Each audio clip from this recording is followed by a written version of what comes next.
punya pertanyaan krusial tentang pendidikan yang sebenarnya sudah sempat disinggung sedikit oleh salah satu pasangan calon. Hadirin, inilah sesi ke-6. Pertanyaannya akan diajukan pertama kali kepada paslon kedua. Fakta menunjukkan bahwa tawuran dan konflik horizontal antar kelompok di Jakarta masih cukup sering terjadi. Berarti ada yang perlu diperbaiki dari sisi muatan pendidikan, utamanya ke arah pembentukan karakter. Selain itu, besarnya alokasi anggaran pendidikan ternyata belum mampu mendorong kualitas lulusan yang mampu bersaing, bahkan untuk tingkat regional sekalipun. Hal ini muncul dari hasil survei beberapa lembaga internasional. Yang dimaksudkan sebagai pertanyaan dalam waktu 2 menit, sampaikan langkah konkret yang akan Anda lakukan, beserta indikator keberhasilan yang ingin dicapai dalam waktu tertentu untuk menjawab tantangan pembentukan karakter siswa, serta mengejar ketertinggalan mutu lulusan di DKI Jakarta. Pasangan calon kedua, silakan. Mengenai pendidikan, yang kami perlu lakukan sekarang adalah bagaimana membuat angka partisipasi murni itu meningkat. Makanya kemarin tahun bandingkan kita sudah naik lebih tinggi daripada nasional. Kita juga terus melatih para guru, sehingga kita harapkan 5 tahun ke depan kita bisa masuk 30 besar dari sistem yang ada di dunia. Ini yang kita akan lakukan, terus lakukan sertifikasi. Nah, bagi kami sebagai penutup, kami memiliki visi, misi, program, semua terukur dengan angka. Sebetulnya bagi kami suka debat seperti ini. Kami mengharapkan ada masukan-masukan yang baru, yang baik untuk kami memperbaiki jika kami diberikan kepercayaan kembali. Tapi terus terang deh, tadi saya mencatat beberapa hal. Banyak sekali hal yang disampaikan itu bukanlah sesuatu hal yang baru. Misalnya ketika mengatakan mesti ada pusat olahraga, pusat budaya, kami telah menyelesaikan 188 lokasi ruang publik terpadu ramah anak lengkap dengan pusat olahraganya. Ketika Pak Anies mengatakan tidak berani menutup Alexis, wah kami sudah menutup Stadium dan Miles. Begitu ketemu narkoba, kami tutup. Nah, disayangkan ketika Pak Buas cukup dekat dengan saya, kirim surat kepada Pak Anies waktu jadi Menteri Pendidikan, untuk kerjasama masukkan dalam kurikulum anti narkoba, ditolak dari Pak Menteri waktu itu. Ini juga sedikit masalah.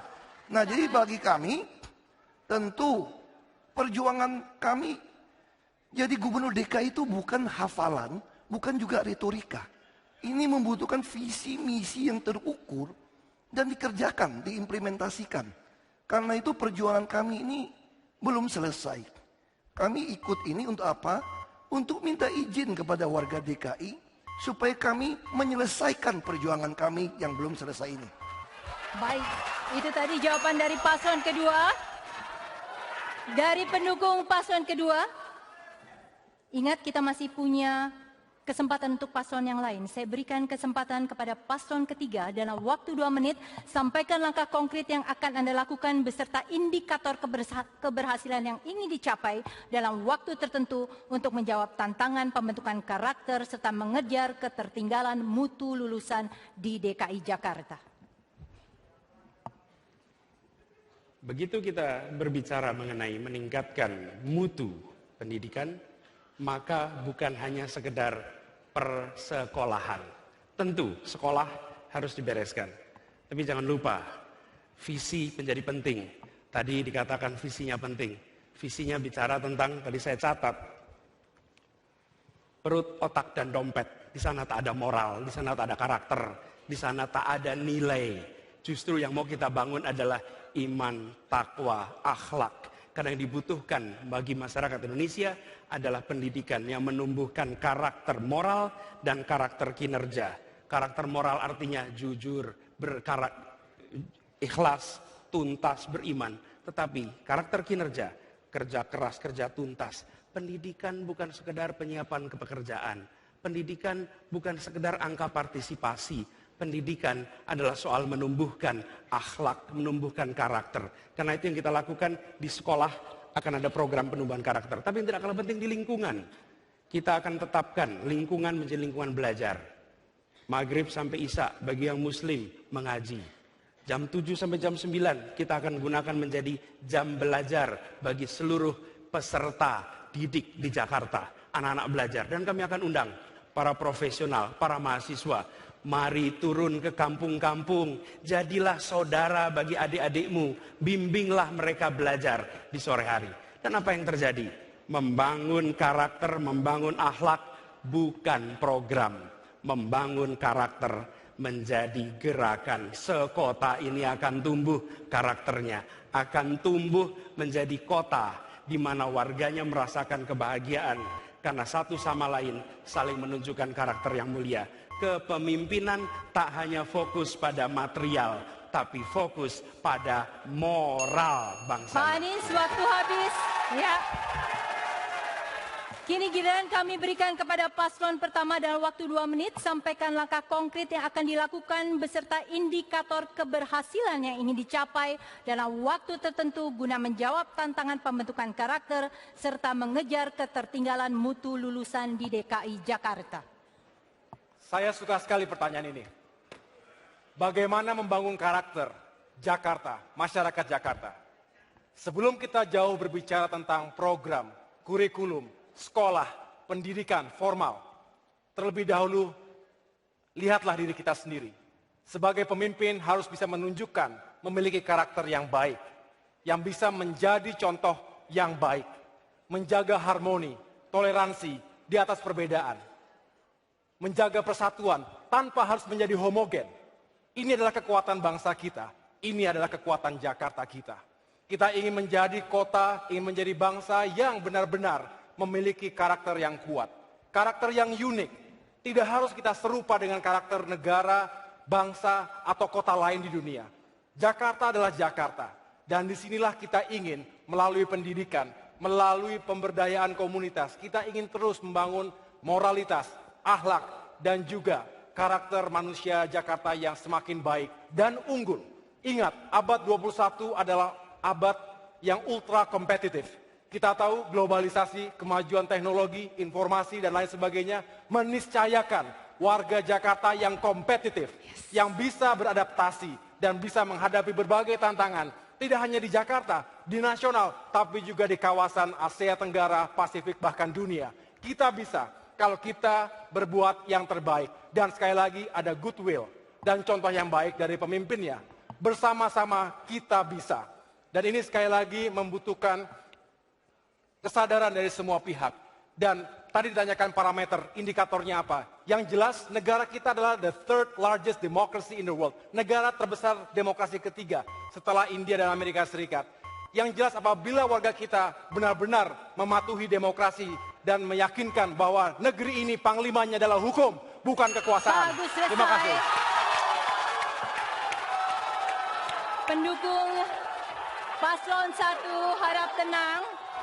Harap tenang, kita masih ada satu pertanyaan terakhir. Saya akan lanjut. Minta perhatian para paslon, ini adalah pertanyaan terakhir, pertanyaan pamungkas.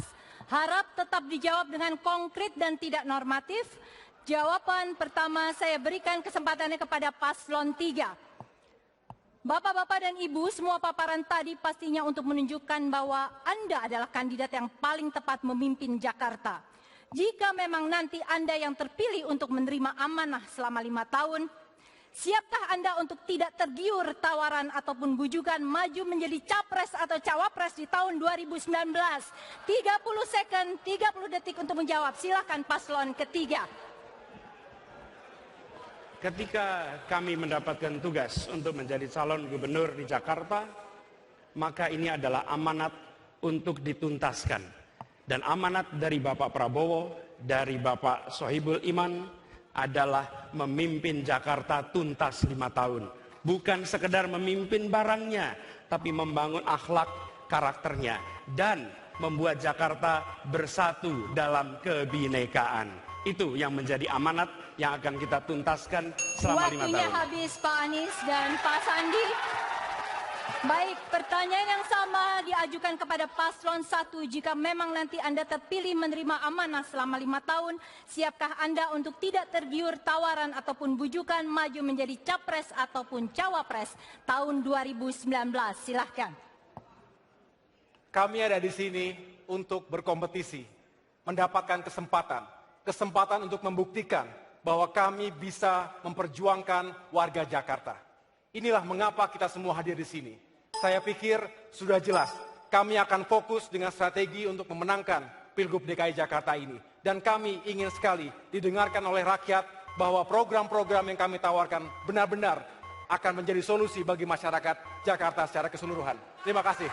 Pak Agus Bu Silvi, terima kasih. Kita berikan pertanyaan yang sama. Harap tenang hadirin. Kita berikan waktu yang sama 30 detik kepada paslon kedua. Jika memang nanti Anda yang terpilih menerima amanah selama 5 tahun, siapkah Anda tidak tergiur tawaran ataupun bujukan maju menjadi capres atau cawapres tahun 2019? Silakan.